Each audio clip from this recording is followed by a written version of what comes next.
So the other thing I noticed is because I got this, I don't know if it's because I got this warning on my dash about the battery and whether if it was the auxiliary battery or the main battery, but essentially the AC fan doesn't seem to be working.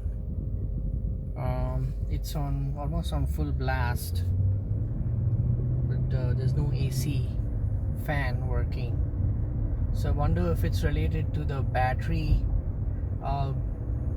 being low, or the battery being discharged, or the battery issues with the battery that are causing the AC to shut off, the AC fan.